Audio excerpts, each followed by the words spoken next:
মেহেরপুরের গাংনী উপজেলার বামন্দি এলাকায় গণধোলাইয়ের শিকার হয়ে এক চোরের মৃত্যু হয়েছে। আজ মঙ্গলবার সকালে বামন্দির জামান ফিলিং স্টেশনের সামনে এই ঘটনা ঘটে। নিহত ব্যক্তির বাড়ি পাবনা জেলায় বলে প্রাথমিকভাবে জানা গেছে। স্থানীয় সূত্রে জানা যায়, ভোরে খোকন এন্টারপ্রাইজে ৫ সদস্যের একটি চোর চক্র তালা ভেঙে টায়ার চুরির চেষ্টা করে। খোকন এন্টারপ্রাইজের স্বত্বাধিকার ভাতিজা তুষার জানান, সকালে সিসিটিভি ফুটেজে চুরির ঘটনা দেখতে পেয়ে তিনি এক চোরকে ধরে ফেলেন।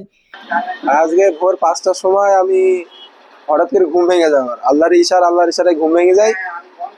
এই ঘুম ভেঙে আমি আমার বেড থেকে আমার সিসিটিভি ক্যামেরার মনিটর দেখা যায়।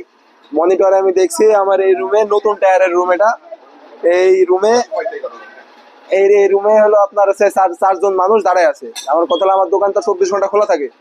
কারো যদি কোনো বিপদ আপদে দরকার হয়, কোনো সার্ভিস লাগে, তাহলে প্রথমে আমাকে ডাকবে, কারণ আমি দোকানে থাকি। তো আমি পরে আমার মাঝে চিন্তা করলাম তাহলে চোর ছাড়া অন্য কিছু না। পরে আমার হচ্ছে ঘরের তালা ভাঙছে, তালা কাটছে কাটারি দিয়ে। আমার এই রুমে তালাও কাটছে কাটারি দিয়ে।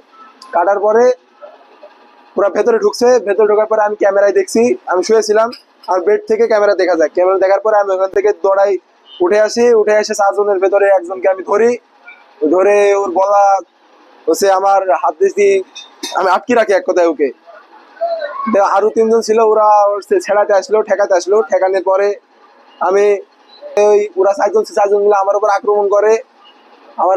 করার পরে আমি ওদের সাথে হাতাহাতি হয়। আমার হাতাহাতি পরে ওরা পিক আপ করে আমার ঘর থেকে ৩ জোড়া টায়ার, প্রায় ৩ লাখ টাকার মাল সহ ওরা পলাতক, ওরা পালিয়ে গেছে। আর ওদের একজনকে আমি ধরে রাখছিলাম। ধরে রাখার পরে আমার এলাকার জনগণ আসে, পাবলিক এমনি এই চোর চক্রের উপরে এমনি ক্ষিপ্ত সবাই। গাড়ির তেল চুরি করা, গাড়ি চুরি করা, প্রত্যেকজনই ক্ষিপ্ত। এর পাবলিকের হাতে আমি তুলে দিয়ে, বাকিটা পাবলিক যারা ভালো হয় সেটা করছে। ৩ লক্ষ প্লাস। ৩ জোড়া টায়ার চুরি করেছে, অটো টায়ার, ছোট টায়ার নিছে। এখন তো আমি বলতে পারিনি, বোঝেন আমি কাজে ব্যস্ত। পাবনা। পাবনা থেকে চুরি করছে। পাবনা থেকে যে পিক আপে নিয়ে আসে, গরু চুরি করে, তেল চুরি করে না, মোটর গাড়ি, ট্রাক চুরি, কিছুদিন আগে ট্রাক চুরি করে নিয়ে গেল না আমাদের পাম্পের সামনে দিকে। ওই চক্র এরা।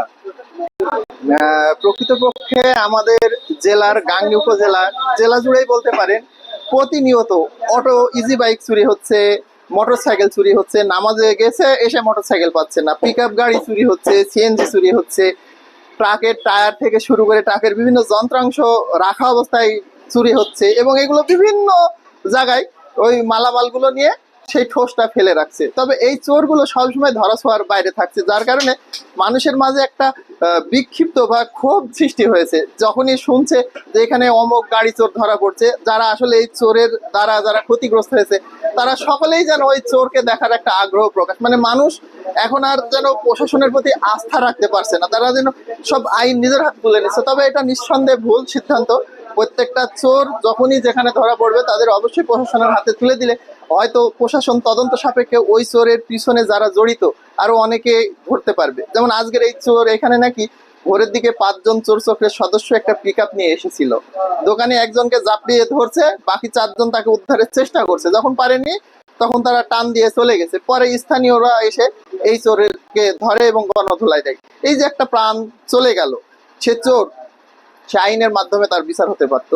তবে সে মানুষের ক্ষোভের শিকার হয়ে, মবের শিকার হয়ে সে মৃত্যুবরণ করলো। এটা আসলে কারো কাম্য না। এই সময় চক্রের অন্য সদস্যরা তাকে ছিনিয়ে নেওয়ার চেষ্টা করলে স্থানীয় লোকজন এগিয়ে আসে। পরে ধাওয়া খেয়ে চক্রের অন্য সদস্যরা পালিয়ে যায়। তবে তারা দোকান থেকে প্রায় ৩ লক্ষ টাকার টায়ার নিয়ে যেতে সক্ষম হয় বলে দাবি করা হয়েছে। গণপিটুনিতে আহত ওই ব্যক্তিকে পরে উদ্ধার করা হলেও তার মৃত্যু হয়।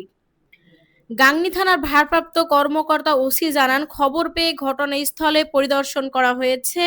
নিহত ব্যক্তির মরদেহ উদ্ধার করে ময়নাতদন্তের জন্য মেহেরপুর জেনারেল হাসপাতালের মর্গে পাঠানো হয়েছে।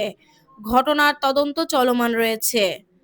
আজকে সকালবেলা সংবাদ পেলাম, বামন্দি বাজারে কুপন এন্টারপ্রাইজে টায়ারের দোকানে চুরি করতে এসে একজন চোর আটক হয়েছে। জনতা কর্তৃক বিরতকালে উত্তেজিত জনতা কর্তৃক মারপিটে সে নিহত হয়েছে। আমরা উক্ত নিহত ব্যক্তির নাম, ঠিকানা শনাক্তকরণের চেষ্টা করতেছি। নাম ঠিকানা শনাক্ত এবং পরবর্তী আইনগত ব্যবস্থা আমরা কাজ করছি।